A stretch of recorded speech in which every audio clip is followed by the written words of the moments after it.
자, 이어가도록 하겠습니다. 자, 248쪽 군역제도와 군사 조직에 관련된 부분 보겠습니다. 첫 번째 병역제도, 당해 부병제를 모방한 병농일치였다. 네, 부병제 밑줄 그어보세요. 네. 같은 말로 보셔야 됩니다. 병농일치. 당나라의 제도가 부병제였습니다. 자, 이 부분에 군사가 주둔하고 있을 거예요. 이렇게. 그죠? 군사가 주둔할 거였어요. 군사가 주둔하고 있다면 식량이 공급돼야 되겠죠? 여기에 농경지가 있다고, 농사질 땅이 있다고요. 그럼 여기에 농민들이 농사를 짓게 할 거예요. 군인들이 농사 짓기 어려울 거 아니에요. 그럼 생산량의 2분의 1을 군사 주둔제에 주고 경작지 농민에게 2분의 1 가져갈 수 있는 병농일치 제도를 원칙으로 하였다. 네. 이해 가셨나요? 네. 그 어떤 사람이 또 군대를 갈 것인가? 양인 개병제 이거 추가하자면 개자 한번 적어볼까요? 한자로 이렇게 모두 개자입니다. 모두 개자. 즉 양인 이상이면 누구나 군대에 가야 된다. 양이 누군데 이렇게 본다. 기초적인 겁니다. 우리 고려시대, 조선시대 마찬가지. 직업군이 많지 않죠. 지금이면 몇천 가지 직업군이 있죠. 예, 사, 농, 공, 상이었다고요. 수공업자, 농민, 그 다음에 상인. 상인이 가장 말찍이라 해서 말업이라고 되어 있어요. 말업 종사자다 이런 표현을 써서 말업이다 이렇게.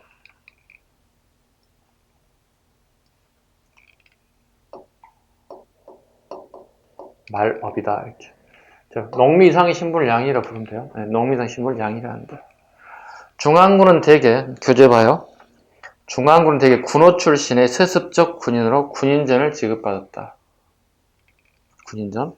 지방군은 부병제의 원칙에 따라서 번상 교대하는 농민군을 조직했다. 농민군을 밑줄 긋습니다.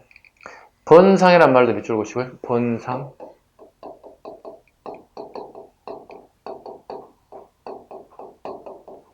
교환 근무라는 뜻입니다. 교대로 어느 한 특정한 곳에 근무하는 게 아니라 교대로 근무하게 되었다. 중앙군 보겠습니다. 2군 6위입니다. 2군 6위입니다. 자, 2군은 목종, 6위는 성종. 이거 기본적으로 잡으셔야 됩니다. 2군 목종, 2군 6위 성종. 응양군과 용호군, 국왕의 친위부대로 상장군, 대장군 등의 무관을 두어 지휘하게 되었다. 그 다음 6위 수도 경비, 국경의 방어를 담당하였다. 좌우위, 신호위, 흥위, 그 다음에 수도의 치안을 책임지는 금호위, 의장대의 임무를 맡은 천호위, 궁성 내 국무를 담당 감무원이. 그래서 2군 6위를 우리가 알아 있어야 될 것 같습니다. 응용군, 그 다음에 영호군. 앞글자 따서 외우셔야 된다. 자신흥, 금청감 이런 식으로 외우셔야 됩니다. 왜냐하면 좌우의 신호의 흥일 또는 금청감, 천문이, 간문이 이렇게 적어놓고 이 나라에 대한 설명 옳은 거 물어본단 말이에요. 고려라는 사실 우리가 알아야 한다. 인지를 하고 있었는 뜻이에요. 중앙군에 대한 부분. 응양군, 영호군. 이건 왕의 친위부대라고 보는데 왕의 친위부대다. 왕의 친위부대. 이건 고려의 중앙군이다. 개경에 근무한 애들은. 주로 개경에 근무한 친구들을 의미합니다. 그 다음에 중방.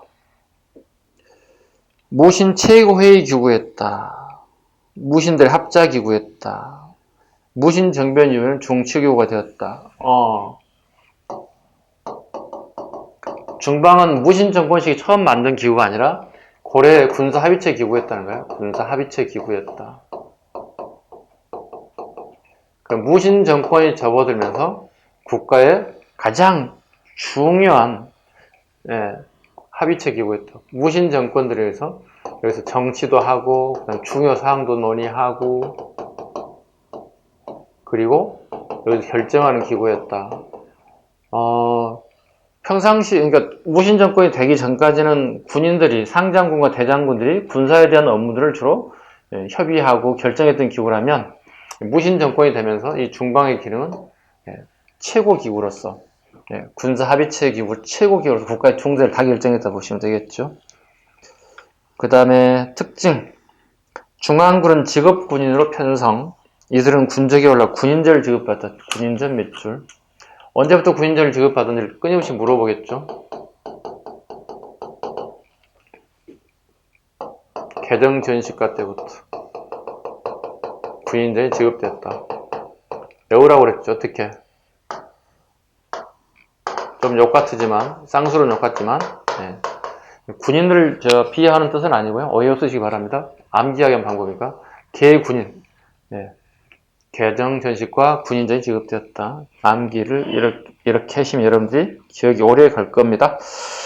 그 다음에 군인전을 지급받고 그 역은 자손에게 세습되었다. 군인전을 받았고 그 역이란 말은 군인의 역할. 그러니까 봐봐. 장교들 얘기하는 거예요, 지금 현재. 고려에는 무과시험이 없단 말이야. 무과시험이 없어. 그러다 보니 군인들은 그 역을 세습했다는 거야. 아버지가 군인이면 나도 계속 군인이 되는 거야. 이렇게 계속 자속 대덕까지. 이 얘기입니다. 군공을 세워 무신으로 신분을 상수할 수도 있었고 있는 중류층이었다. 중류층이었다. 지방군. 군적에 오르지 못한 농민 중 16세의 장정도 조직되었다. 지방군은 군인전이 지급되지 않았다. 중앙에 있는 중앙군에 한해서 군인전이 지급되었습니다. 주형군, 예비군적 성격입니다. 정용, 보승, 일품으로 조직되었다. 정용은 기병, 보승은 보병, 일품군은 노역부대입니다. 전쟁이 났을 때 후방에서 군량미라든가 전쟁의 물자를 운반하는 역할을 하는 사람을 일품군이라고 합니다. 기억 잘하셔야 됩니다. 일품군이라고 합니다. 그 일품군은 향리가, 일품군 좀, 이것도 볼까요? 일품군.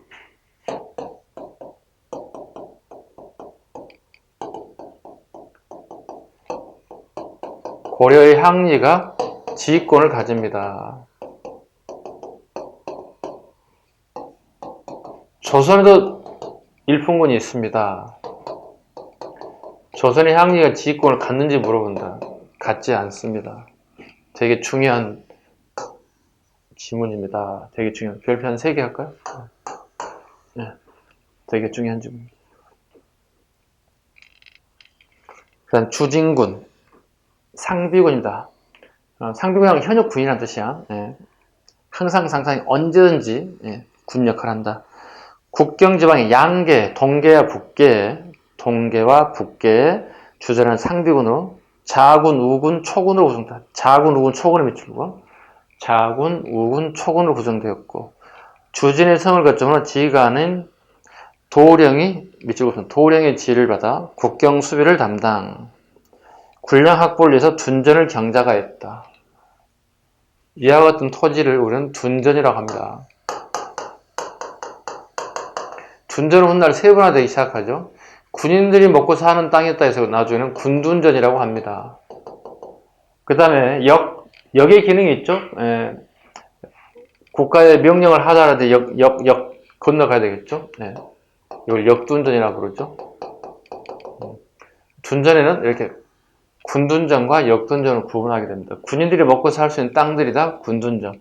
역에 근무하는 종사자들이 먹고 살아야 된다. 역둔전 이렇게 얘기합니다. 그 다음에 오른쪽에 특수군 볼까요? 이거 전체로 다 아울렀어요. 고려시대에. 광군, 정종 때 호족의 군대를 연합, 거란의 침략에 대비해 만든 30만의 군대로 주형군의 훗날 모체가 되었다. 앞전 시간에 한번 했던 것 같아요. 광군, 정종 때 밑줄을 쓴다. 정종 때 가장 많이 나누는 부분이죠. 거란의 침략에 대해서 조광룡이라는 사람이 거란에 가서 관직 생활을 하면서 거란의 침입이 있을 것을 미리서 인지하고 알려줌으로 인해서 우리가 강군을 조직하게 되었다. 별무왕, 앞전 시간에 배웠네요. 숙종 때 윤관이 여진 정보를 목적으로 만들었다. 구성은 신기, 신보, 항마군이었다. 그 항마란 말은 마귀를 잡겠다는 뜻이야. 그 오랑캐를 마귀로 보고 있다는 거야. 마귀 같은 사람을 잡겠다는 요소로 만든 게 항마군, 승병으로 구성되어 있다. 예전 고려시대의 승병들은 승려들이죠. 승려들이 그 뭐라 그럴까요? 무예가 뛰어난 승려들이 있습니다. 그러니까 무예를 닦는 것도 여러 가지 목적이 있죠. 심신을 수련할 목적도 있을 거고, 또 기타 그 향불향도라는 게 있습니다. 예.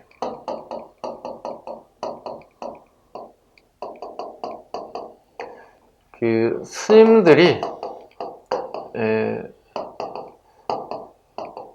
절의 재산이 증가되기 시작하면 이걸 지켜야 할 필요가 있어요. 지켜야 할 필요가 있어져요. 그래서 무예를 닦게 되기 시작하고요. 그 다음에 이걸 갖다 보통 무승이라고 그러죠. 무승.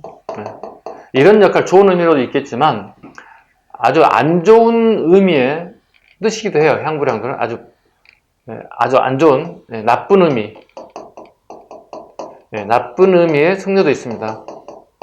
정말로 요즘 말씀은 건달과 같은, 그죠? 건달과 같은 승려들도 존재. 이런 승려들도 보통 우리가 향불향도다, 뭐 이런 표현도 씁니다. 이거 나오게 되면 진짜 난이도가 올라가고 진짜 출제되지 않아야 할 부분인데 가끔 우리 노량진 모의고사를 보다 보면 선생님들께서 뭐 이런 걸 출제하는 경우도 있습니다. 그 다음에 삼별초, 최우직권시기, 최우 밑줄 긋습니다. 개경에 밤에 손님들이 되게 많아졌어요. 밤에 손님이 많다는 얘기는 절도를 하는 사람이 되게 많아졌다는 뜻이에요. 최우정권 시기에 개경의 커다란 문제 중에 하나가 밤손님들이었다. 절도범들이 되게 많아졌다는 거예요. 이걸 감시하기 위해서 야별초라는 걸 처음 만들었어요. 밤야자입니다. 별초라는 것은 군사 집단을 의미합니다. 그러니까 밤에 순찰을 전문으로 하는, 그죠? 절도범들 맞는 방법, 가장 좋은 방법은 순찰이죠. 지금도 가끔 우리 경찰 보면 별 일이 없음에도 불구하고 경찰차도 계속 순찰차고 돌죠. 이건 방범의 기능입니다. 마찬가지 방범의 기능을 가지고 출발했다. 근데 이 숫자가 점차 늘어나기 시작합니다. 왜냐하면 수도가 커지기 시작하고 그만큼 순찰을 섹터도 넓어졌다는 뜻이 되는 거거든요. 그래서 훨씬 더 많은 군인이 필요하게 되었다. 그래서 자별초, 그 다음에 우별초, 이렇게 하나가 더 만들어지죠. 신의군이라는 게 하나 만들어지죠. 신의군. 몽골과의 전쟁을 통해서 승리한 사람도 있겠지만 포로가 잡히는 사람도 있어요. 포로로. 이네들이 다시 컴백, 고려로 돌아온다고요. 그리고 이 신의군이 편성돼요. 그래서 세계 별초 집단이 만들어졌다. 이걸 또 우리는 삼별초다 이렇게 해요. 원부터 잡아줘야 되겠죠. 야별초, 그 다음에 삼별초 이런 식으로. 야별초, 삼별초. 그렇죠. 이 삼별초의 특징이 되게 처음에 잘 나오는 부분이기도 해요. 고려 최우 집단, 즉 무신 집단에, 그죠? 사병으로 출발하죠. 사병으로 출발했습니다. 그러나 그처럼 영어 한번 적어볼까요? 그러나 공병의 역할을 하였다 이렇게 합니다. 공병의 역할을 하였다 이렇게 한번 적어보겠습니다. 공병의 역할을 하였다. 사병으로 출발했지만 최후 정권 시기 이후부터 무신 정권 시기에 공병의 역할을 하게 되었다. 훗날에 이제 우리가 또 삼별초의 항쟁도 우리가 가끔씩 봤을 거예요. 요거는 이제 볼게요. 우리가 이제 원나라에 항복을 하게 되죠. 원나라에 항복을 합니다. 일명 이제 개경한도가 결정되죠. 개경한도, 그 다음에 또는 같은 말로 출륙한도라는 말을 쓰죠. 육지로 나간다는 뜻이죠. 섬에서. 출륙한도라는 단어를 쓰죠. 그런데 이제 조정에서는, 국가 조정에서는 이 삼별초에 대해서 간단한 테스트를 하겠다는 거예요. 무예가 뛰어나지도 않고, 쉽게 해서, 공직에 쉽게 나온 사람도 있다는 거예요. 무예에 관련된 부분과 전혀 관계없이 요즘 말로 백으로 돌아왔던 사람도 있다는 거예요. 이 사람을 좀 잠깐 테스트해가지고 탈락자들은 개경으로 데려가지 않겠다는 거야. 그러다 보니 얘네들이 반발이 일어났다고, 상당수가. 그래서 반은 테스트에 응하겠다, 반은 테스트에 응하지 않겠다는 사람들이 있다고. 응하겠다 하는 사람들은, S를 했던 사람들은 개경으로 가는 거야. 그 다음에 NO 했던 사람들이 있다고. 이 사람들은 강화도에 남게 돼. 개경과 강화도에 남게 돼. 굴리기 시작한, 같은 한솥밥 먹던 사람이 굴리기 시작한다고. 그리고 얘네들은 3별초의 항쟁이 이루어진다고. 개경으로 갔던 이 3별초 있지? 이 3별초들은 몽고군과 힘을 합치게 돼. 몽골 힘을 합쳐서 정부군이 돼버린 거야. 그 정부군들이 어떻게 강화도로 갔다가 내려서 3별초를 진압하려고 한다고. 그래서 어디로 가는 거야? 남쪽으로 이동하기 시작한 거야. 네. 진도로 갔다가 다시 제주도까지. 요때 3별초를 3별초 항쟁이라 불러. 이 연도를 외워야 돼. 1270년부터 1273년까지. 되게 시험 잘 나오는 부분이야. 왜? 선후관계 문제. 3별초 항쟁은 오해하시면 안 돼요. 모든 3별초들이 대몽 항쟁하였다. 이건 틀린 질문이야. 일부는 뭐야? 정부군으로 편입됐고, 그죠? 일부가 어떻게 해요? 3별초로 항쟁을 하게 되었다. 이제 가셨죠? 그 다음에 연호군. 고려 말기 애구의 침입에 대비해 설치한 지방군, 주로 농안기에 편성된 양천 운송부대이다. 네. 연호군도 잡으셔야 되겠죠? 자, 이건 이제 특수군이라고 한번 얘기해 볼까요? 특수군.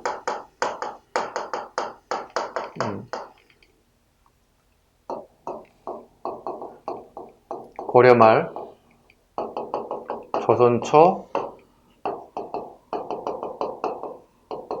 조선을, 특수군 조금씩 다르죠, 이렇게. 연호군, 여기는 잡새군, 여기는 서고군이랍니다. 구분할 수 있었으면 좋겠습니다. 네. 시험에 잘 나오기도 할 뿐만 아니라 기본입니다. 네. 자, 특수군이죠. 고려 말의 연호군. 자, 이건 뭐냐면, 자, 우리 홍건적 애들이 우리 북쪽을 자꾸 침입이 옵니다. 네, 우리나라에 고려에 침입이 옵니다. 그러다 보니 보세요. 이 남쪽에 있는 주현군들이 전부 다 전방으로 이동한다고. 전방으로 이동해요. 그럼 무슨 문제가 발생할까요? 이쪽 서해안, 이쪽 남해안, 일부 동해안이 뚫린다고. 누구에게?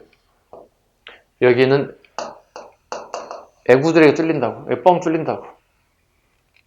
자, 우리 북방을 지키겠다고 하삼도 지역, 충청, 경상, 전라 지역에 날아갈 수 있다고. 애구의 손에 넘어갈 수 있다고. 이걸 방지해야 되겠지. 방지할 군이 태부족인 거야. 그 정부에서 지방에 와서 봤더니, 집집마다 가봤더니 남자가 다 없어. 다 군대 끌려간 거야. 근데 봤더니 노비는 있는 거야. 그 노비 남자잖아. 그 얘 잡아와. 그 얘를 군사 훈련 시켜. 그리고 여기 훈련 시켜서 이게 금을 하게끔 만들어. 이게 연자가 뭐죠? 맥불 연자야. 봐, 농민인 정병이 전부 다 전방으로 끌려가 버리고 없어. 누굴 잡아다가 노비를 훈련시켜서 여기를 메꾸게 했다. 어디 호자는 뭐죠? 지호자야. 집집마다 노비를 잡아다가 양인의 역할을 하게끔 만들었다. 연호군 메꿨다. 노비를 가져다가 정병이 해야 할 일 메꿨다. 물어보면 무조건 시대를 물어본다. 시대는 무조건 고려 말이야. 고려 말에 시대상을 하나 선택하면 돼. 잡새군, 조선초 마찬가지. 예, 양천 혼송부대의 성격을 띠고 있어. 이건 예비군적 성격이에요.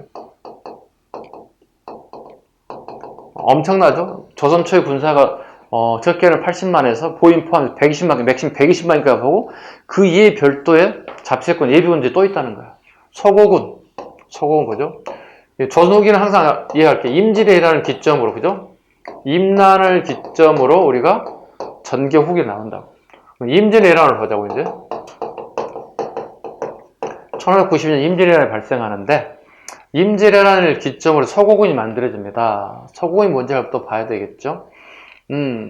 우리가 임진왜란 때 가장 핵심적인 우리가 승리했던 요소가 죄송합니다. 명나라와 조선의 조명연합군이라고 보통 얘기합니다. 조명연합군의 승리, 그 다음에 의병, 그 다음에 이순신의 한략, 요런 게 임진왜란의 성전 요인 중에 가장 대표적인 것들이죠. 서고군은 보세요.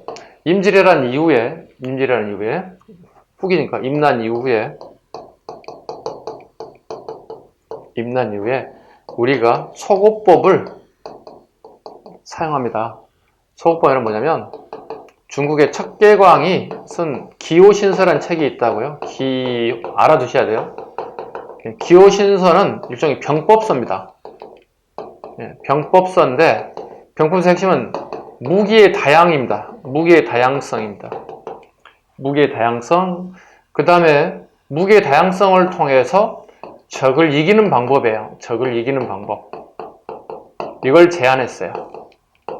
그 다음에 이걸 첫 번째라면 두 번째가 또 뭐가 있냐면 작은 구성을 합니다. 그러니까 군인의 편제라고 그러죠. 네.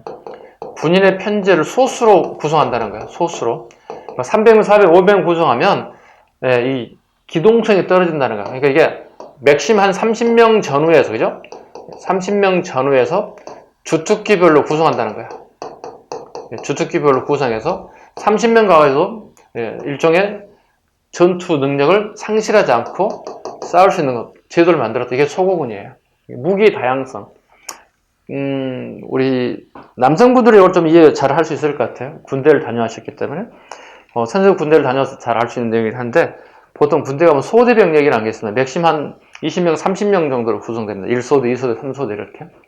거기에는 주특기가 각자 다 다르다는 거야. 소총수. 보통 우리 군대 용어로 예전에 우리 일빵빵이라는 요즘 많이 바뀌었다고 그래요. 소총수. 그 다음에 전쟁에 나가서 통신병. 부상당할 수 있는 의무병. 그다음 M203 기관포. 이렇게 다양하게 주특기를 집어넣어서 한 30명 정도 맥시멈 구성해서 이 30명의 소대 병력 가지고 전쟁을 충분히 칠 수 있는 능력을 길러놨다는 거예요. 이와 같은 방법을 얘기한 게 소고군입니다. 척계강 기호신서, 소고군 남은 시대를 물어본다면 조선 후기. 충분히 이해할 수 있을 겁니다. 관리등용제도. 참고로 관리등용은 많이 나오진 않아요. 고려는. 보겠습니다. 조선기 거의 나온다 보시면 돼요. 나오는 게 고작 해봐야 쌍기예요. 강종 때 후주 사람 쌍기가 왔는데 너무 똑똑한 거야. 그래서 강종이 후주에 얘기하고 내가 이 자식 쓸게. 그래서 기하를 받아가지고 강종 때 쌍기의 권위를 받아서 과거점이 시험이 처음 실시됐다. 그 전까지는 아버지 백으로 전부 다 관직에 나갔다고 내 능력과 관계없이 세습제 있었으니까. 종류, 문과, 무과, 작가, 승과로 구분되었고 다시 문과는 제술, 명경, 승과는 선종과 기존을 나눴다. 거기에 구분했을 뿐이지 실제로 무과는 실시되지 않았습니다. 물론 예종 때 잠시 실시된 적은 있죠. 무과는 실시되지 않았습니다. 왜냐하면 군인들은 그 역이 세습되었기 때문에 실시되지 않았습니다. 그러나 예종 때 잠시 실시했을 뿐 조선시대에 가야만이 본격적인 무과가 실시됩니다.